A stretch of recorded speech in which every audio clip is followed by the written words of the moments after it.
तो ये आगे चल के दूसरे डोमेन के अंदर भी जाएगा। तो अब डिजिटल करेंसी की बात कर रहे थे, ऑब्वियसली एक टाइम आएगा जब ऐसा, जो आज हमें सोच के लगता है कि नहीं नहीं ये तो नहीं हो सकता है, वो नहीं हो सकता है, तो वो आने चीज़ वाले भी हो समय में जाएगी। बिल्कुल होगा। ग्रेट, मतलब भाई फ़ोन है तो सब कुछ है। तुम्हारी अंतरात्मा से ज़्यादा तो तुम्हारा फ़ोन है। That is actually very important thing कि मतलब फ़ोन के बिना तो कुछ भी नहीं, आई थिंक नहीं, पॉसिबल ही नहीं है अभी। बिल्कुल नहीं। तो तुम्हें पैसा नहीं चाहिए, तुम्हें बस फ़ोन चाहिए। फ़ोन यस, सँभाल के रखो, यस। किसी और को मत देना। तो हेलो, आदाब, सत श्री अकाल, नमस्कार, मैं हूँ आपका दोस्त और होस्ट स्पर्श। स्वागत करता हूँ मेरे club.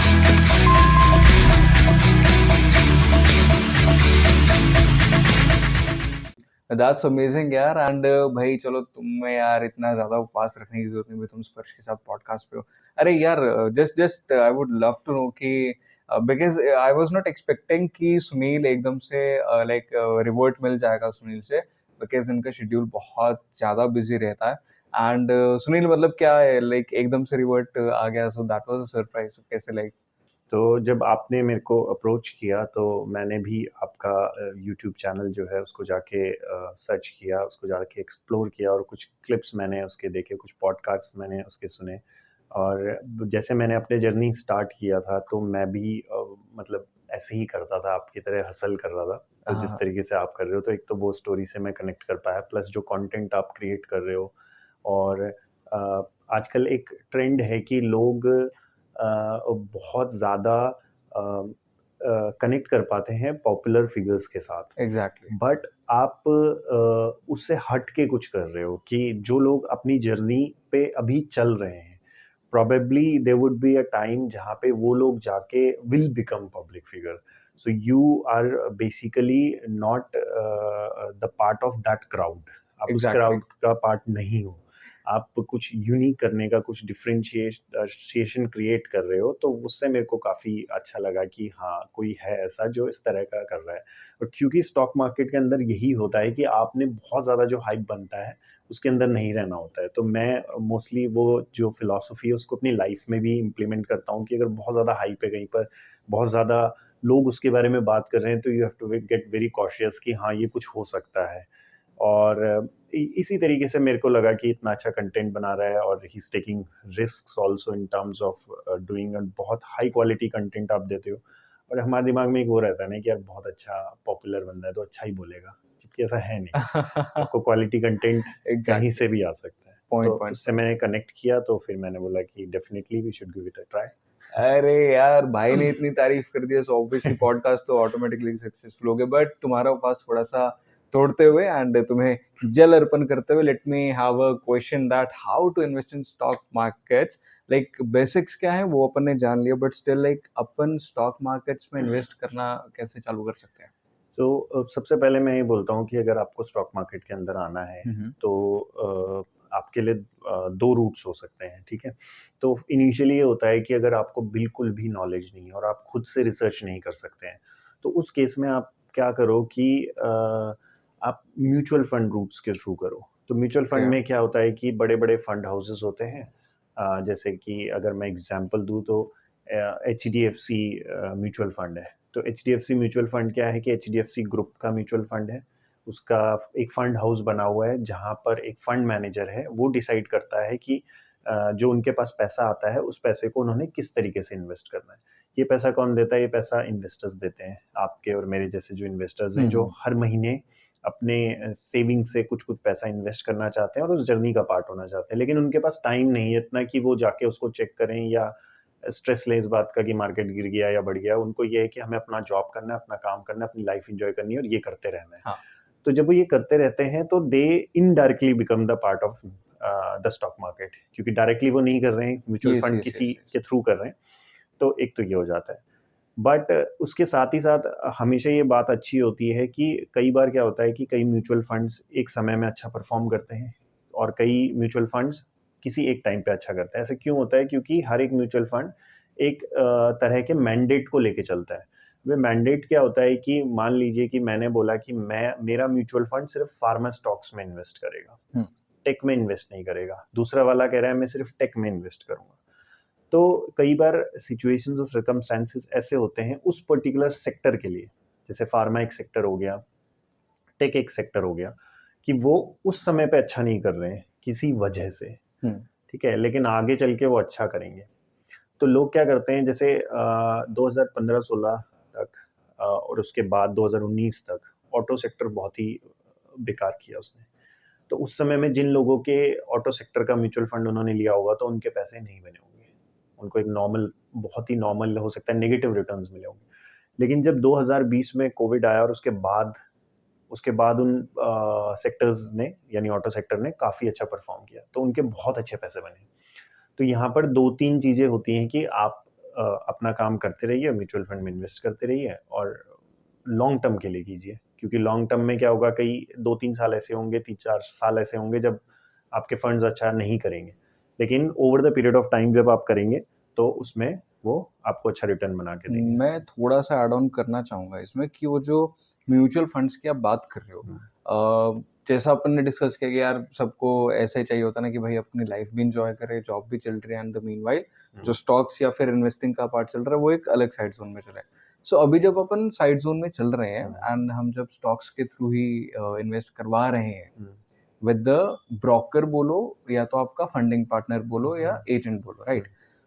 Is it a good option कि अगर हम उसके थ्रू करवाएं, या वो थोड़ा सेफ है कि वो नेग्लिजिबल थोड़ा सा ब्रोकरेज काट लेगा, उसको ज्यादा लॉस नहीं है, बट अगर वो होता ना कि यार बहुत ही ज्यादा he is taking a very good commission, या वो सेव हो सकता है, ज्यादा ही अमाउंट है, so is it a good option और नॉट? इसके दोनों प्रोज एंड कॉन्स हैं। तो पहले हम बात करते हैं, लेट अस से प्रोज की बात कर लेते हैं, जिसमें कि हमको फ़ायदे क्या होते हैं। तो फ़ायदा ये होता है कि आपके पास टाइम नहीं है रिसर्च करने का, तो वो आपको रिसर्च करके दे रहा है, उसकी पूरी एक रिसर्च टीम होती है जो आपको रिसर्च करके देती है, ठीक है। अब इसके अंदर एक तो आपको ये फ़ायदा होता है, दूसरा फ़ायदा होता है कि आपको ट्रैक नहीं करना है, वो सब वो करेगा। जो भी स्टॉक्स उसने अपने पास लिए हैं, उनके रिजल्ट्स कैसे आ रहे हैं, वो कंपनी कैसे परफॉर्म कर रही है, वो सब वो डिसाइड करता है आपके बिहाफ पे, आपका पैसा लेके। तो ये तो प्रोस साइड में है, जो कि काफ़ी अच्छा है। कॉन साइड पे ये है जहाँ पे डिसएडवांटेजेस हैं कि वो आपको ये सर्विसेज प्रोवाइड कर रहा है, तो वो इस सर्विसेज के पैसे भी आपसे लेगा। तो इसके अंदर आपको कुछ कमीशन, कुछ ब्रोकरेज उनको देना पड़ता है, जिसको हम एक्सपेंस रेशियो कहते हैं। ओके, तो एक्सपेंस रेशियो क्या होता है कि जो भी एक्सपेंस, जैसे हम बात करें एक्सपेंस मतलब खर्चा, जो भी खर्चा वो लोग कर रहे हैं अपनी रिसर्च करने में, अपने आप को मार्केटिंग करने में, एडवर्टाइज करने में, सैलरीज देने में, अपने जहाँ पे उन्होंने ऑफिसेज बनाए वो खर्चे, वो सब है। तो जितने भी लोग उनके थ्रू इन्वेस्ट कर रहे हैं, उन्हीं से वो एक छोटा सा अमाउंट लेके तो उसको फिर अपना फीस लेते हैं। ये एक्सपेंस रेशियो अलग अलग अमाउंट का होता है। वैसे ये माना जाता है कि 1% से नीचे का जो भी एक्सपेंस रेशियो होता है वो काफ़ी अच्छा होता है। ओके, तो आप जब भी म्यूचुअल फंड बाय करते हैं कहीं पर भी, तो आपको हमेशा ये देखना चाहिए कि एक्सपेंस रेशियो कितना है। अगर 1 से बहुत ज़्यादा ऊपर है तो वो आपके लिए अच्छा नहीं होगा लॉन्ग टर्म में, क्योंकि वो आपका पैसा आपके पैसे से ही कमीशन उनको जा रहा है। गॉट इट, गॉट ठीक इट, है। Got it. और न्यूट्रल पॉइंट ये होता है कि चाहे आप डायरेक्टली इन्वेस्ट करें या इनडायरेक्टली करें, मार्केट का हमेशा एक मूड होता है। जब मार्केट गिरेगी तो ऐसा नहीं है कि सिर्फ आपने डायरेक्ट पैसे लगाए हैं तो आपके पैसों को नुकसान होगा, बल्कि एक म्यूचुअल फंड हाउस, उसको भी उस समय पे लॉस देखना लॉस पड़ेगा। होगा। लॉस मतलब एक नोशनल लॉस हम इसको कहते हैं, कि वो आपको स्क्रीन पे दिखता है, क्योंकि जब तक आप उसे सेल नहीं करेंगे, आपने कोई चीज़ खरीदी है 10 रुपए की, उसकी वैल्यू आज 8 हो गई है, लेकिन आपने डिसाइड करा कि मैं इसको बेचूंगा नहीं, तो वो 8 रुपए की वैल्यू आपका नोशनल लॉस है, मतलब आपको दिख रहा है आज में, असल में हुआ नहीं है। जब तक मैं बेचूंगा नहीं तब तक नहीं होगा। कल उसकी वैल्यू हो सकता है 12 रुपए हो जाए, तो आपको जो 12 रुपए का मुनाफा दिख रहा है स्क्रीन पे, मतलब 10 रुपए में आपने ली थी तो 2 रुपए का आपको फायदा हुआ, वो एक नोशनल प्रॉफिट है उस समय पे। तो वो दोनों को ही हो सकता है। तो ये न्यूट्रल सिनेरियो है कि दोनों ही स्टॉक मार्केट में इन्वेस्ट कर रहे हैं, तो स्टॉक मार्केट के साथ साथ ये चीज़ आपके पास आई। एक एक ना मेरे को थोड़ी सी क्यूरियोसिटी होगी कि ये जो नोशनल बताया आपने ना, ये जो पॉइंट है, अभी इसमें अगर एक एक मैं टर्म यूज करूंगा, ऐसी कोई चीज होती है कि कोई एग्रीमेंट होता between the investor and the agent, कि अगर 1% आप ज्यादा ही लॉस में जाते, दैट मीन्स कि वो रिसर्च थोड़ी सी सक्सेसफुल नहीं रही, सो इज इट समथिंग कि इन्वेस्टर को लॉस नहीं होगा या उसको हो ही जाएगा? नहीं ऐसा नहीं हो सकता है क्योंकि स्टॉक मार्केट में जो आपको एक्स्ट्रा रिटर्न आप कमाना चाहते हो, हाँ। आप सोचते हो कि मैं बैंक में एफडी करूंगा, तो एफडी में आपको 7 से 8% का रिटर्न मिलता है ना? आप स्टॉक मार्केट में इसलिए आते हो क्योंकि आप चाहते हो कि मेरे को 7-8% नहीं कमाना है, मेरे को ज़्यादा कमाना है, मेरे को 15%, 20% कमाना है। तो वो जो ज़्यादा रिटर्न आ रहा है वो इसी कॉस्ट पर आ रहा है। Got it. तो आप मतलब आपका हम इसको बोलते हैं कि अनसर्टेनिटी बहुत है मार्केट में। तो अगर आप पहले ही प्रेडिक्ट कर लो कि ये स्टॉक प्राइस 100 रुपए का है और ये तो 1000 ही हो जाएगा, तो ये तो फिक्स हो गया। तो अगर ऐसा फिक्स हो जाता तो फिर तो लोग सब यहीं आ जाते। तो लोग आते क्यों नहीं है? क्योंकि उनको एक डर रहता है कि मेरा पैसा खराब हो जाएगा। तो जो अनसर्टेनिटी है, रिस्क फैक्टर जो है, उसी का आपको रिटर्न मिलता है। अब इसी में जैसे अपने डिजिटल करेंसीज की बात करी, तो बिटकॉइंस की बात होती है। बिटकॉइंस में लोग ज्यादातर इन्वेस्ट इसीलिए करते हैं कि उसमें रिटर्न्स बहुत ज्यादा आते हैं, क्योंकि वो बहुत ज्यादा रिस्की हो जाता है। क्योंकि वॉलेटाइल बहुत है। वो वॉलेटाइल का मतलब है कि वो आप बहुत जल्दी से ऊपर जाता है, बहुत जल्दी से नीचे आता है, बहुत जल्दी से ऊपर जाता है, बहुत। जबकि आप एफडी में देखो तो वो ऐसा नहीं होता है, वो बहुत सेफ रहता है, फिक्स रहता है वो, और उसको प्रिडिक्ट करना भी आसान होता है कि अच्छा इतना रहेगा। तो ये वाले फैक्टर की वजह से रिस्क फैक्टर और रिटर्न फैक्टर दोनों साथ में आते हैं। So overall is it safe to go with the investor, या फिर मतलब हम अगर खुद इन्वेस्ट करें, so we are the investor, right? So हम खुद ही उस चीज को सीख के करें, या फिर इज इट वेरी सेफ अगर हम किसी एजेंट के थ्रू करें तो? देखिए इसमें सेफ वाला तो ऐसा है कि अगर आपको टाइम नहीं है, हाँ, तो आप उसी के साथ जाओ। ये पहला रूट है कि अब म्यूचुअल फंड में जाओ। अगर आप नहीं करना चाहते हो और सेफली आप पार्ट भी बनना चाहते हो कि मैं इन्वेस्ट भी करता रहूं, तो म्यूचुअल फंड आपके लिए बेस्ट ऑप्शन है। आप कुछ मत कीजिए, म्यूचुअल फंड बाय कीजिए और म्यूचुअल फंड में इन्वेस्ट करते रहिए। लेकिन अगर आपको लगता है कि मैं खुद इन्वेस्ट कर सकता हूँ, ठीक है, अब इन्वेस्ट करने का मतलब ये नहीं होता है कि आप यूट्यूब से वीडियो देख के इन्वेस्ट कर दोगे, या कहीं पर टीवी में कोई बता रहा है तो उसको आप इन्वेस्ट कर दोगे, ऐसा नहीं। अगर आपको लगता है कि मैं खुद पढ़ सकता हूँ, मैं समझ सकता हूँ, और मेरी अंडरस्टैंडिंग, अल्टीमेटली जो फंड मैनेजर है वो भी तो इंसान ही है, वो भी हमारे जैसे ही है, मतलब हमारी जैसी कहीं ना कोई बैकग्राउंड हुआ है। और ऐसे बहुत सारे लोग हुए हैं जो बहुत टफ चैलेंजेस और टफ सिचुएशन से निकल के एक जगह पे पहुंचे हैं। तो वहाँ पे वो जो लोग पहुंचे हैं, उन्होंने मेहनत की है, पढ़ाई की है, अपना समय दिया है, अपने एफर्ट्स डाले और तब जाके पहुंचे। तो हर एक जो हमारा रिटर्न बनता है, आप अगर सोचते हैं कि मैं वो रिटर्न खुद रिस्क लेकर बना सकता हूँ और मुझे समझ में आता है कि मुझे कैसे करना है, तो उस सिचुएशन में फिर आपको फंड मैनेजर की जरूरत नहीं है। लेकिन अगर आपके पास टाइम नहीं है पढ़ने का और आपको इन्वेस्ट भी करना है, तो सेफ ये रहेगा कि आप फंड मैनेजर को पैसा दें। लेकिन मेरा प्रेफरेंस ये रहता है, क्योंकि मैं पढ़ने का बहुत शौकीन हूँ और मुझे लगता है कि मैं ये खुद कर सकता हूँ। तो मैं पहले, जैसे मैंने बताया कि 2018 में मैं करता था म्यूचुअल फंड, 2020-21 में मैंने वो बंद कर दिया। अब जब मैं कह रहा हूँ बंद कर दिया, मतलब जो पैसा मैंने इन्वेस्ट किया था वो तो ऐसे ही पड़ा हुआ है, उसको मैंने विड्रॉ नहीं किया है क्योंकि वो ग्रो कर रहा है। और उसके बाद से मैंने अपने आप से इन्वेस्ट करना शुरू कर दिया। तो पहले मैं बहुत ज़्यादा चंक में म्यूचुअल फंड में इन्वेस्ट करता था और कम में स्टॉक्स में करता था। धीरे धीरे over the period of time, जैसे मैं नॉलेज गेन करता चला गया, मुझे समझ में आने लगा, मैंने मार्केट को देखा इतनी टाइम, तो म्यूचुअल फंड वाला मैंने अब जीरो कर दिया है और वो सारा का सारा मैं अब इधर से करता हूँ, स्टॉक तो मार्केट। अब तो मुझे भी बहुत ज्यादा क्यूरियोसिटी हो रही है कि लाइक म्यूचुअल फंड से बिल्कुल जीरो एंड अब स्टॉक्स में अगर इतना है, दैट मीन्स कि स्टॉक का पोटेंशियल तो बहुत है, बहुत राइट? बट मैं एक चीज यहाँ पे हाईलाइट करूंगा कि हम जो कंसीडर कर रहे हैं, म्यूचुअल फंड्स का नाम बहुत बार आ रहा है। So what is the difference between mutual funds, stocks and मैं एक और टर्म ऐड करता हूँ, शेयर्स। सो लाइक ये तीन टर्म्स में डिफरेंस क्या है? तो इसमें तीनों में जो कॉमन चीज है, सबसे पहले कॉमन चीज समझते हैं कि कॉमन चीज हो गई आपका स्टॉक मार्केट, ठीक है, तीनों में ही जुड़ा हुआ है। अब इसका जो डिफरेंशिएशन वाला पॉइंट था वो तो हम इससे पहले के उसमें डिस्कस कर चुके हैं कि म्यूचुअल फंड में आप किसी को पैसा दे रहे हो, वो इन्वेस्ट कर रहा है, और स्टॉक्स और शेयर्स के अंदर आप खुद इन्वॉल्व हो जाते हो कि मैं अपने आप से करूंगा। फिर उस सिनारियो में आप अपना डीमैट खुलवाते हो, डीमैट के थ्रू आप इन्वेस्ट करते हो, खुद रिसर्च करते हो, आपको पढ़ना पड़ेगा, कंपनीज को ट्रैक करना पड़ता है, तो हमारे यहाँ क्या होता है कि म्यूचुअल फंड रूट में आपको ये सब नहीं करना है, आपको बस मेहनत करनी है तो एक अच्छा फंड ढूंढने में। आपको दिमाग इस बात पे चलाना है कि अब मेरा इलेक्ट्रिक व्हीकल बहुत चल रहा है, तो कौन सा ऐसा फंड है जो इलेक्ट्रिक व्हीकल्स में इन्वेस्ट कर रहा है। मेरे चार्जिंग स्टेशंस बढ़ने वाले हैं बहुत, तो ऐसा कौन सा फंड है, म्यूचुअल फंड है जो मेरे चार्जिंग स्टेशंस पे इन्वेस्ट करता है। या अब हाइड्रोजन से चलने वाली कारें आने वाली, कौन सी ऐसी कंपनीज है जो उसके अंदर, तो आपको दिमाग वहाँ पे चलाना है कि फ्यूचर में क्या हो सकता है। एआई की बहुत बात होती है, एमएल की बात होती है, तो उसके अंदर किस तरह की टेक्नोलॉजीज डेवलप हो रही हैं। स्पेस हम देख रहे हैं कि बहुत बड़ा सेक्टर है और खासकर इंडिया उसमें बहुत अच्छा कर रहा है।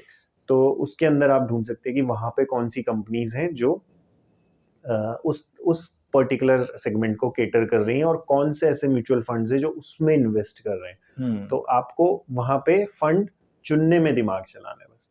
एक बार आपने अच्छा फंड चुन लिया तो उसके बाद आप उसमें इन्वेस्ट करते रहिए। लेकिन ये अब वो कंपनीज आपने देख लिया कि मेरा जो म्यूचुअल फंड है वो स्पेस टेक्नोलॉजी में पैसे डाल रहा है, ठीक है, लेकिन आपको नहीं पता कि जो कंपनी स्पेस टेक्नोलॉजी के अंदर काम कर रही है वो कैसी है। हो सकता है उसमें 10 कंपनियां हो, तो 10 में से हो सकता है 4 बहुत अच्छी हो जो आगे चल के लीडर बनेंगी, है ना, जिसमें से हो सकता है सो टू से, मतलब एग्जाम्पल के तौर पे हम बात कर रहे हैं कि जैसे मोबाइल में हम बात करते हैं तो एप्पल को हम बोलते हैं कि बहुत प्रीमियम क्लास है।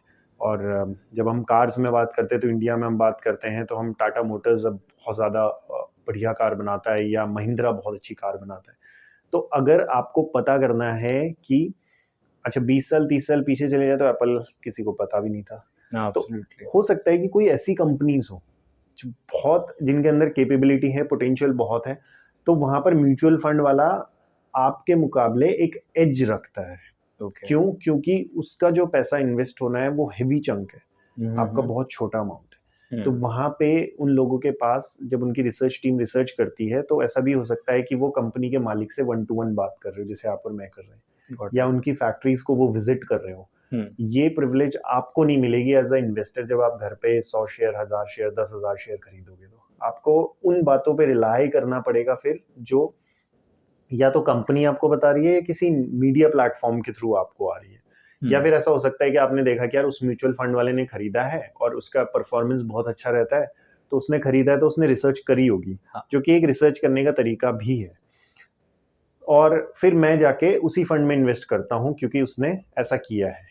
तो ये फंड साइड में आपको फंड चुनना पड़ेगा, लेकिन इधर आके जब आप डायरेक्टली करोगे स्टॉक्स में, शेयर्स में जब आप करोगे, तो उसके अंदर आपको एक फंड मैनेजर की तरह सोचना पड़ेगा। आपके पास वो सारे बेनिफिट्स नहीं होंगे जो फंड मैनेजर के पास है। आप फैक्ट्री विजिट नहीं कर सकते, आप ओनर से नहीं मिल सकते कंपनी के, लेकिन फिर आपको वहां पे अपनी जजमेंट दूसरे तरीकों से, दूसरे जगहों से जाके वो करनी है। दोनों में कॉमन चीज यही होती है कि ऐसा भी हो सकता है कि पास्ट में हुआ भी है, काफी बड़े ऐसे इन्वेस्टर्स हुए हैं जिन्होंने कई कंपनीज में इन्वेस्ट करा और वो गलत साबित हुए। तो ऐसा किसी के साथ भी हो सकता है। ऐसा भी हो सकता है कि आपने एक कंपनी चुनी लेकिन फंड मैनेजर ने दूसरी कंपनी चुनी, जो फंड मैनेजर की चुनी हुई कंपनी थी वो खराब कर गई और आपकी चुनी हुई कंपनी अच्छा कर गई। और ये उल्टा भी हो सकता है, जो कि मोस्ट ऑफ द टाइम होता है। ठीक है, तो ये डिफरेंस आ जाता है। So that means कि simply you need to consider yourself as a fund manager only. Knowledge उस लेवल का होना चाहिए कि तुम उसको भी टक्कर दे दो। हाँ, मतलब वो एक्सपीरियंस भी होता है मार्केट का, exactly. नॉलेज के साथ साथ। Got it. So like जो अपन स्टॉक्स एंड म्यूचुअल फंड्स को ऑलमोस्ट डिस्कस कर रहे थे, तो स्टॉक्स और शेयर्स में कोई स्पेसिफिक डिफरेंस है? नहीं, अब इसको इंटरचेंजेबली हम लोग यूज कर सकते हैं कि शेयर बाजार होता है, स्टॉक मार्केट होता है, तो इंटरचेंजेबली ये यूज होता है। cool. इसके अंदर तो दैट मींस कि ऑलमोस्ट सब इंटरलिंक्ड हैं एक दूसरे से। बिल्कुल, मतलब जो भी आप पैसा इन्वेस्ट करोगे अल्टीमेटली मार्केट में ही आ रहा है, स्टॉक मार्केट में, शेयर मार्केट में। तो स्टॉक्स के लिए ना एक बहुत तो फन फैक्ट ये है कि जब बहुत छोटे छोटे एज ग्रुप के लोगों से बात की, तो स्टॉक्स का उनका मतलब वही होता है जो हमने कॉमर्स में पढ़ा ना कि लाइक इन्वेंट्री स्टॉक्स, तो वैसा कुछ। सो स्टॉक्स में just for a fun fact कि स्टॉक्स का कोई फिजिकल अपीयरेंस होता है या फिर ऐसे ही लाइक?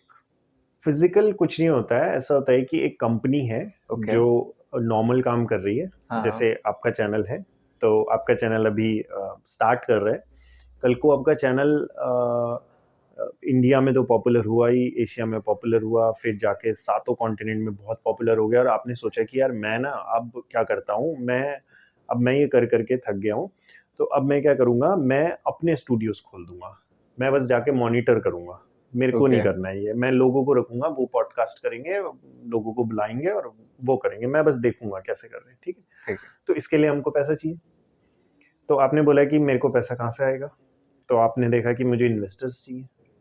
अब इन्वेस्टर्स या तो आप उस समय पे कुछ बड़े इन्वेस्टर्स को ढूंढोगे जो आपकी कंपनी में पैसा लगाना चाहते हैं, तो उन्होंने आपको कंपनी में पैसा लगाया, आपके स्टूडियोज बने, स्टूडियो बनने के बाद अब बहुत बड़े बड़े स्टूडियोज बन गए, लेकिन जिन लोगों ने आपको पैसा दिया था उनके भी पैसे बने हैं, यस। है ना, लेकिन वो चाहते हैं कि अब वो उस पैसे को लिक्विडेट कर दें, यानी उस पैसे को निकाल लें बेसिकली। तो इसके लिए आपको अब कैसे करोगे आप, या तो आपके पास इतना पैसा हो कि आप उनके शेयर खरीद लो उतने बड़े दामों पे, जैसे कि उन्होंने आपको पहले मान लो कि 100 रुपए दिए थे, आज उनके शेयर 1000 रुपए के हो गए, तो आप उनको 1000 रुपए दो, उनसे अपने शेयर खरीद लो। यस। लेकिन ऐसा कंपनीज करती नहीं है, क्योंकि उनको हमेशा पैसे की रिक्वायरमेंट रहती है कुछ ना कुछ करने के लिए, और टेक्नोलॉजी इतनी जल्दी बदलती है कि हमको नए इक्विपमेंट्स डालने पड़ेंगे, नई चीज में जाने के लिए, नई ज्योग्राफी में जाने के लिए, आपको नहीं पता कि कल टेक्नोलॉजी में क्या होने वाला है, ठीक है। तो इसके लिए आप कभी भी अपना पैसा इन्वेस्टर्स को देके शेयर नहीं खरीदोगे, आप चाहोगे कि कोई और खरीद ले, तो इसके लिए हम बोलते हैं कि अब कंपनी का आईपीओ ले आओ। आईपीओ मतलब होता है इनिशियल पब्लिक ऑफरिंग। तो इनिशियल पब्लिक ऑफरिंग में ये होता है कि आप पब्लिक को अपने शेयर ऑफर कर रहे हो। तो अब वो जो इन्वेस्टर हैं वो बोलेंगे कि मुझे अपनी शेयर्स बेचने हैं, तो मैं किसको बेचूं, तो आप कंपनी को लिस्ट कराते हो स्टॉक मार्केट में। जो आप कंपनी को लिस्ट कराओगे स्टॉक मार्केट में, तो क्या होगा, वो जो इन्वेस्टर्स हैं वो अपने शेयर बेचना चाहेंगे, तो आईपीओ में लोग पैसा लगाएंगे, वही पैसा उन इन्वेस्टर्स के पास चले जाएगा, वो इन्वेस्टर्स हो गए बाहर, और आपके शेयर्स जो है मार्केट में ट्रेड होने लगे। तो इस तरीके से ये पूरा सेटअप चलता है। तो जो आपने 11th-12th में कॉमर्स के अंदर पढ़ा होगा वो भी एक हिस्सा है इसका। जैसे आपने इन्वेंट्री बोला, तो इन्वेंट्री बैलेंस शीट का हिस्सा है, तो वो सब हम पढ़ते हैं, एक बेसिक स्ट्रक्चर है। लेकिन जैसे मैं खुद साइंस बैकग्राउंड से हूँ और अब मैं अब ये चीज कर रहा हूँ, तो ऐसे मैंने देखा है कि काफी लोग कॉमर्स बैकग्राउंड से हैं, लेकिन उन लोगों को स्टॉक मार्केट के बारे में इतना नहीं पता है। तो यहाँ पे सिर्फ एक उस तरह की, जैसे हम अभी बात कर रहे थे कि आपको पढ़ना तो है लेकिन एक्सपीरियंस भी है। मैं आपको बोलूंगा कि आपको पानी में उतरना है, स्विमिंग करनी है, ठीक है, और स्विमिंग आपको ऐसे करना है, ऐसे करना है, ऐसे करना है। आपने बोला मैं सीख गया हूँ, मैंने कहा ठीक है, अब 5 साल के बाद मैं आपको लाऊंगा, आपको याद है हमने स्विमिंग सीखी थी, आपने बोला हाँ सीखी थी, मैं बोलूँगा चलो पानी में उतर के सिखाओ, पानी में तो आप उतरे नहीं थे, मैंने तो आपको ऐसे ही बताया था। तो वो चीज़ होती है कि पढ़ना कुछ और होता है और एक मार्केट का एक्सपीरियंस कुछ और होता है, जब आप रियल टाइम में देखते हो कि कैसे चल रहा है, क्या चल रहा है, किस तरीके से हो रहा है, वो एक अलग है। तो आपको दोनों करने पड़ेंगे। Got it. तो उससे आपका डिसीजन मेकिंग बहुत इंपॉर्टेंट होता है, और ये मेरा पर्सनल एक्सपीरियंस है कि अगर आपको किसी भी बच्चे को उसकी डिसीजन मेकिंग आपको अच्छी करनी है, तो आप उसको स्टॉक मार्केट में लेके आओ, क्योंकि यहाँ पर अगर आप डिसाइड नहीं कर पा रहे हो, आपको क्लैरिटी नहीं है कि मुझे क्या करना है, तो आप कभी सक्सेसफुल नहीं हो सकते। आपको हमेशा पता होना चाहिए कि मुझे क्या करना हो, और इसीलिए यहाँ पे जो हम फंड मैनेजर वाली बात कर रहे थे, फंड मैनेजर को पता है कि उसे क्या करना है। अगर उसका शेयर नुकसान में जा रहा है तो वो उसको बेचेगा, अगर उसको लगता है कि कंपनी अच्छा नहीं कर रही है। फिर जैसे आपने पेटीएम की बात करी, तो काफ़ी लोगों को उसके अंदर नुकसान हुआ है और वो इसलिए हुआ है क्योंकि उन लोगों को पता नहीं था कि हमें क्या करना है। तो अगर आपको पता है कि आपको क्या करना है, आपको क्लैरिटी है, तो आप हमेशा अच्छा करोगे। और वो पता कैसे होगा, जब आप पढ़ोगे और जब आप एक्सपीरियंस लोगे मार्केट का। ऐसा नहीं है कि आप बहुत पढ़ लोगे, बहुत एक्सपीरियंस ले ले तो आप नुकसान नहीं करोगे, तब भी आप करोगे, लेकिन आपके जो चांसेस होंगे, जो आपकी गलतियां करने के मौके होंगे, वो कम हो जाएंगे और आपके सही होने के मौके ज्यादा हो जाएंगे। तो 10 में से हो सकता है आप 3 बार गलत हो, लेकिन 7 बार जब आप सही होगे तो आप अच्छा पैसा बना दोगे।